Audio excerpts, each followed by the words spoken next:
Hello, and welcome to an exciting new way to deliver professional development training to foster parents. My name is Tony Labriola, and I was the Media Project Director for what you're about to see, the PRIDE Digital Curriculum.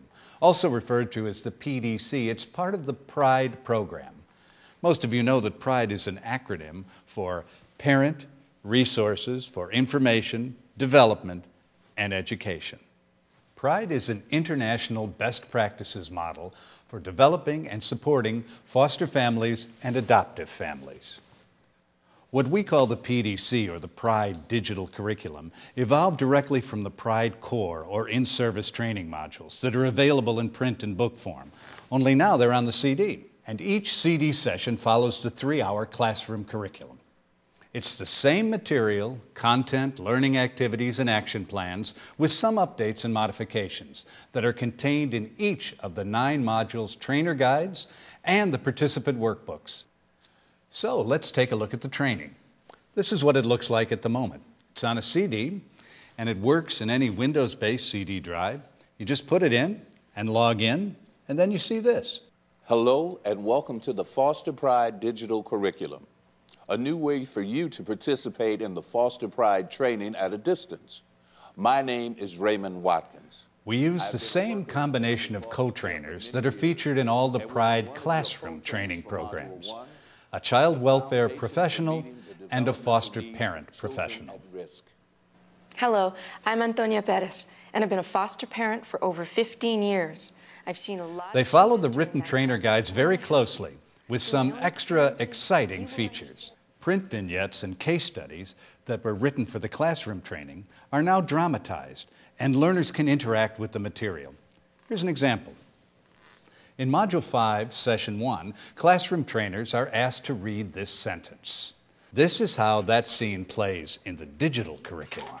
Aha, I'm getting closer. Okay, my turn. Okay. The setup here is a supervised visit with the foster mom, who is in the foreground, and the birth mom, who we're seeing now, is interacting with her son, and they're talking at the table. Let's listen a little bit. Okay. Mom, where's that game you bought me last week? It's in the living room under the table by the front door.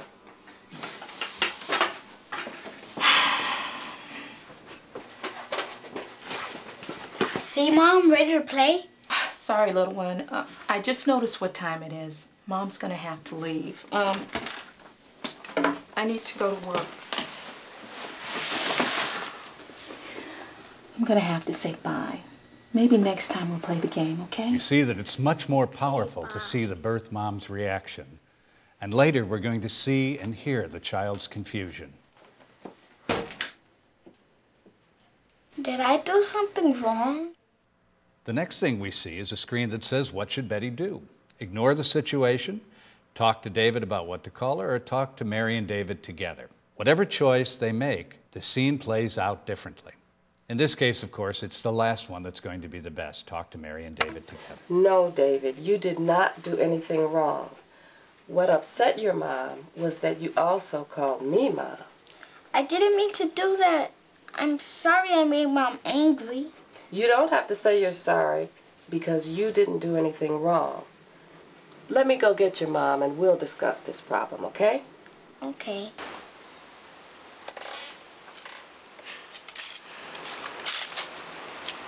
Deborah? And here we can see the foster mother's reaction. You're upset because David called me Mom? It hurt. It hurt bad. That's a very dynamic example of what we're talking about. Let me show you another one. Snacks, pop. You know, we'll probably need a few more chairs. In this scene, Tommy has been recently placed with a foster family. You're gonna like the party that Jan puts together. The foster mom is planning Tommy's birthday party with her birth son. Tommy, can you give me a list of kids from your class you'd like me to invite? Are you gonna borrow the skateboarding ring? She's always had successful parties for other foster Great children. suggestion, but Steve. there's a problem here. What about Aunt Nancy and Uncle Ed? And my cousin Danny? Oh, Kathy can probably loan me that table. Oof. We have a lot to do by next Saturday. You don't have to do all this. I decided I don't want the party. As foster parents, it's sometimes difficult to understand where a child has been emotionally or physically before You placement. don't care. I decided I don't want the party, so you could throw your lists and games away and tell your guests not to come. A great resource can be birth parents or relatives. That's not how my aunt throws a party. These are only 2 of more than 100 scenes using professional and community actors. Many of these video clips have been extracted from the PDC CDs and are now on a DVD and available for use during the classroom training. Also, due to popular demand, we're in the process of offering the Pride digital curriculum online. We also use multiple interactive exercises to increase the learning. Here's one for Module 5. This is a scenario that says a 14-year-old child in your care sits down for breakfast, tastes his cereal, and says, "There's something wrong with the milk." And then you get 3 different responses, multiple choice. And depending on each response, you get a feedback on the thermometer. The negative impact of sexual abuse can result in a variety. Here's another example from Module 4, Session 2. Click on the behavior problems most often exhibited. Fear, anxiety, anger, sexualized behavior. Yes, all are behavior problems a child who has been sexually abused might exhibit. Here's another example of a different kind of interaction from Module 6. To participate in training and develop a body of knowledge and skills. Well, that's the foster parent. Yes, that's correct.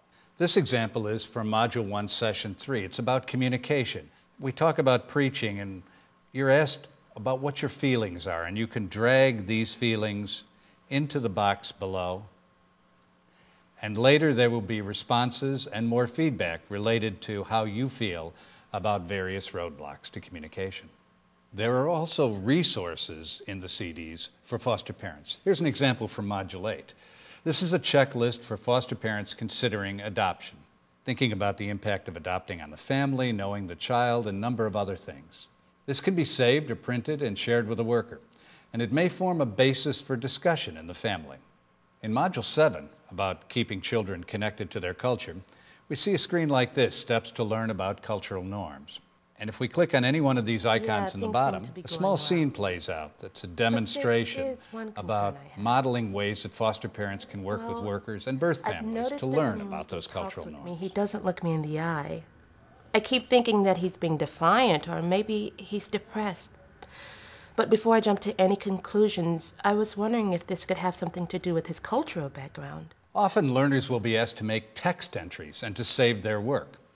Here's an example from Module 2. It's about the use of rules, and we're asked to write some of the challenges that we face. I've already written one that says following through on rules with each child, but I might also say something like being consistent in the application of the rules. And if I press done in here, your response, it is possible that you may there's have a mentioned feedback the following. loop, a feedback mechanism. On the left is what I put in, and on the right are some suggestions from experienced foster parents and others. Some things that I might not have expected, and some things that are mine. See, being consistent is actually at the top of the list. But I might not have recognized, for instance, that enforcing rules sometimes seems like punishment to me. At the conclusion of many of the sessions, they are asked to complete an assignment based on one or more of the learning objectives for the session. It serves as their own transfer of learning activity, and we've called this theory into practice. Let's look at one. This is from Module 7, Session 1, and it asks questions like, what special food does the child in your care like? And in this case, enchiladas and rice, and information about the child's cultural identity, and some characteristics that make the child special and unique. Well, he speaks Spanish, and maybe he likes to cook. And as I mentioned before, all of these entries can be saved and printed later and shared with other child welfare team members. Depending on the system your organization establishes for maintaining records and tracking the user's learning, those text entries may be sent electronically, printed and mailed, or given to the designated person or department. And some of that information may help both the agency and the foster family identify and deal with problems quickly. Learners can work at their own pace. When we designed this, we knew resource families were busy with lots of distractions and important things to do. Whenever a parent needs to stop, they simply click on the Quit button in the upper right-hand corner. And when they want to come back, they can just put the CD in again. They come to this login screen, click on their name, and they're returned to the exact place where they left off. The CD-ROM version of the Pride Core training has been developed to strengthen the organization's overall capacity to provide ongoing professional development for all its resource families. It should be considered as a supplement to and not a substitute for classroom or group-style training. For both parents and agencies, there are advantages, and for all these reasons and more, the PDC format offers an at-home alternative to caregivers who are unable to participate in classroom training, and it helps agencies with a cost-effective solution to providing training to foster parents over a large geographic area. The digital curriculum goes further in another way. We realize that sitting in front of a computer isn't like sitting in a classroom with other parents. It's important to hear different voices and to share experiences. We interviewed dozens of experienced foster parents, adoptive parents, child welfare workers, former children in care, and adults who were adopted earlier. Oh, and child welfare program managers too. Identity by valuing their family, letting the child know that you value that, by allowing them to put pictures up of their family members. The at-home learner has an opportunity to hear from them regarding their life and work experiences and suggestions related to particular issues that are being covered. We called these sections Speaking from Experience. They're insightful and credible, and the process tends to make the at-home learners feel like they're interacting and affiliating with their peers and other professionals. You help them to learn how to do that. Here are a few things that reviewers, agencies, and parents have said about the digital curriculum. In the curriculum, the parents are advised to contact their worker or designated agency representative about the administration or distribution of each module. Determining who in your organization should be contacted is one of the decisions that must be made. There are a few more significant points to understand. Although the content, example, and vignettes used to promote learning are family foster care focused, others, such as adoptive parents, kinship caregivers, child and family services staff, and child and youth care workers, can benefit from using the CDs. We're glad that you took the time to learn about the Pride digital curriculum and wish you much success with its implementation. You will be joining many folks from child welfare agencies across the United States and Canada who have enjoyed significant benefits from their use of the PDC.